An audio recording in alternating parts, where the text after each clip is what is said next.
তো যেই এক্সস্ট গুলো আছে তো এগুলো কিন্তু রাতে বাইর হয়, বুঝছেন, দিনে বাইরে হয় না। অনেকেই আছে যে বাবা মায়ের প্রেশার দিয়ে বাইকটা কিনে। একটা ইয়াং জেনারেশন বলতে গেলে এসএসসির পরে এইচএসসি রাগ পর্যন্ত এটা আমারও ছিল, মানে হলার এক্সস্ট লাগানোর কারণে এলাকার মধ্যে একটু জোরে জোরে বাইক টাইক চালানো হয়। বাস তো নতুন নতুন আসে, এটা মাইর খায়, মাইর খাওয়ার পর ওই বাসটাই আবার মনে করেন ঠিক ঠিক করে তারপর এটা আবার রাস্তায় নামায়। মানে অটো রিক্সাগুলো ওরা আরো বেশি থাকে। যখন ওই বিজয় সরণের মোড় দিয়ে রাতে ৩টা ৪টা দিয়ে ক্রস করবেন তখন দেখবেন এগুলো বিমানের মতো যায়। লাস্ট মামাতে একটা অ্যাক্সিডেন্ট হলো, এই কারণেই কিন্তু বেশিরভাগ এই নিউজটা মানে বেশি হাইলাইটেড হয়েছে। ১৭টা বাইক একসাথে অ্যাক্সিডেন্ট করছে। তো এই নিউজটা যখন ওরা মামাতে যায়, তো যাওয়ার ফলে যখন ওরা রেস করে বা ওভার স্পিডিং করে, এটা কিন্তু কিছু সংখ্যক মানুষ, সবাই, আমি একজন রাইডার, আমি তো রাইড করি, আমিও তো ভ্লগ করি, আমিও মানে মন খারাপ থাকলে আমিও বাইকটা আনি ভাই, এটাতে লিমিট আছে, এটা একটা লিমিট আছে, এটা 100 110 এরকম একটা লিমিট আছে। বাট ওখানে যদি ১৬২ ধরে বসে থাকে তাইলে এই জিনিসটা মানে আমাদের সবার সব বাইকারদের জন্য খারাপ। মানে এই যে গাড়িগুলোর যে ফিটনেস নাই, এই ক্ষেত্রে আপনি কি বলতে চাচ্ছেন? এখন এটা তো অনেক বড় একটা সেক্টর, আমি অনেক ছোট একটা মানুষ, এটার এটা বলবো কি, এখন বাস মালিক তো অনেকেই আছে, হ্যাঁ, তো এর মধ্যে আমার পরিবারের একজন আছে বাস মালিক।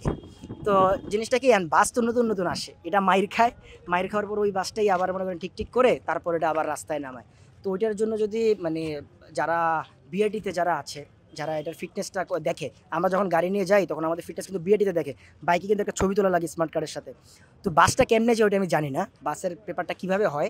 তো ওই পাশে যদি ওরা একটু নজর দিত তাইলে বাসের ফিটনেসটা নিয়ে ওরা একটু সচেতন থাকে। ইয়াং জেনারেশন বলতে গেলে মানে কি একটা সার্টেন টাইম থাকে, এসএসসির পরে এইচএসসি রাগ পর্যন্ত, এটা আমারও ছিল, মানে হলার এক্সস্ট লাগানোর কারণে এলাকার মধ্যে একটু জোরে জোরে বাইক টাইক চালানো হয়। এটা বয়সের সাথে সাথে কিন্তু চেঞ্জ, জিনিসটা কিন্তু চেঞ্জ। তো এই কারণটার মধ্যে বাইকটা পছন্দ করে না বেশি, এবং অনেকেই আছে যারা হেলমেট ইউজ করে না উশৃঙ্খলভাবে। আমরা তো স্টান্ট করি, আমাদের আমাদের কিন্তু বাইকের স্পিড কম, এটা জানেন, আমাদের চেঞ্জ পকেটগুলো কিন্তু বড় হয়, মানে যারা স্টক থাকে স্টকটা ছোট, এবং যারা আমরা উইলি টুইলি করি তো ওদের চেঞ্জ পকেট একটু বড় হয়।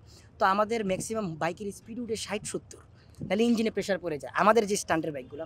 দেন বাইরের যে বাইকগুলো আছে ওই বাইকগুলো যদি এখন রাফ বাইক না চালায়, মানে তাইলে এটা মানে সুন্দর নজরের দিকে আসবে। আর আমি সবসময় একটা কথাই বলি, অনেকেই আছে যে বাবা মায়ের প্রেশার দিয়ে বাইকটা কিনে, তো এই জিনিসটা ঠিক না, এই কারণে বাইক জিনিসটা একদম খারাপ, এটা পুরো খারাপের দিকে। নিজের টাকা দিয়ে বাইক কিনলে তো ওকে, তুমি তোমার টাকায় কিনতেছো, তুমি তোমার টাকায় চালাতেছো বাইক নর্মালি, তখন কষ্ট লাগে ভাই। আর আপনি যদি আমার একটা বাইক গিফট করেন না, আমার কিন্তু বাইকের প্রতি মায়া থাকবে না। আপনি যদি নিজের টাকায় যদি বাইকটা কিনে তাহলে আপনার মায়াটা না, রে ভাই আমার সাথে দেখা হয় ভাই ২ ৪ দিন পর পর, কারণ মানে আমি এই থাকি ব্যস্ত, কারণটা কি? আমি থাকি ব্যস্ত ভাই, আমি রাস্তায় থাকি, আমার বাসা বাড়ি ধরতে পারেন, আমার গাড়ি আছে, আমার বাইক আছে, ওটার মধ্যে কাপড় চোপড় আছে, জুতা আছে। আমি কালকে কুমিল্লা গেছি, কুমিল্লা থেকে ব্রাউনবাড়িয়া গেছি, ব্রাউনবাড়ি থেকে নরসিংদী গেছি, নরসিংদীতে ঢাকা গেছি, ঢাকা যেয়ে বাসায় ১ দিন ২ দিন পরে ঘুমাইছি, ঘুমের থেকে ওইটা একটা শ্যুট করলাম ৩০০ ফিট। এরপর আপনি আমার এখানে দেখতেছেন আমি বাসায় ঢুকবো রাত ৫টায়। ঢাকায় তো ভাই জ্যাম জোটের উপরে ডিপেন্ড করে, এখন বাইক কেন কিনতেছে মানুষ, জ্যাম জোটের কারণে। কজ সবাই গাড়ি, এখন গাড়ি তো ভাই আমারও আছে, আমি কিন্তু ভাই দিনের বেলা আমি গাড়ি নিয়ে বেরোই না, বাইক নিয়ে বেরোই। স্বাভাবিক, আমি বাইক, আমার গাড়ি আছে বাট আমি বাইক নিয়ে বেরোই। তো যারা এরকম বাইক আছে তো সবাই বাইক নিয়ে বেরোয়। এলাকার যে জ্যামগুলো আছে এগুলো মনে করেন যে রাস্তার কাজ চলতেছে, কিছু কয়েকটা এলাকার কিন্তু এক এক টাইমে রাস্তার কাজ চলে, যেমন রাস্তার নিচে যে পাইপের লাইনগুলো, ওইটার কারণে একটা জ্যাম সৃষ্টি হয়। আমি জানতে চাচ্ছি কোন বাহনগুলো আসলে ডিস্টার্ব করে বেশি? ডিস্টার্ব করে ভাই লেগুনা, ভাই লেগুনা, রিক্সা কি ডিস্টার্ব করে না? রিক্সা যেটা পায়ে চালায় ওইটা ঠিক আছে, আর ওই যেগুলো ওই যে ব্যাটারিতে একটু ফোর্সে আসে, তো ওইটা একটু জোরে আসে, ওটার ব্রেকিং সিস্টেম যদি আরেকটু ভালো হয় বা ওরা বিল্ড করে, অ্যান্ড ওরাও তো মনে করেন যে কোনো একটা মানে জীবিকা নির্ভর করতেছে ওই জিনিসটা দিয়ে। এখন আমি অনেক জেলায় আছে ভাই, কিন্তু এই জিনিসটা যখন আমার হাইওয়েতে চলে যায় এটা বেশি রিস্ক। এখন কিন্তু অটো রিক্সা হাইওয়েতেও আছে অটো রিক্সা। তো এখন আমি ঢাকা শহরে কয়দিন ধরে দেখতেছি অটো রিক্সা চলতেছে আর কি রাত্রেবেলা। তো এগুলো টার্নগুলো খুব স্পিডে হয়, তো এটা যদি ব্রেকিং সিস্টেমে ওরা একটু লিমিট রাখে, এটা আসলে আপনি যখন বাইকের সাথে 30 বললেন, ওদের স্পিড মিটার চেক করেন, একটা স্পিড মিটার লাগায়, ওরা কিন্তু 30-তে থাকে না, মানে অটো রিক্সাগুলো ওরা আরও বেশি থাকে।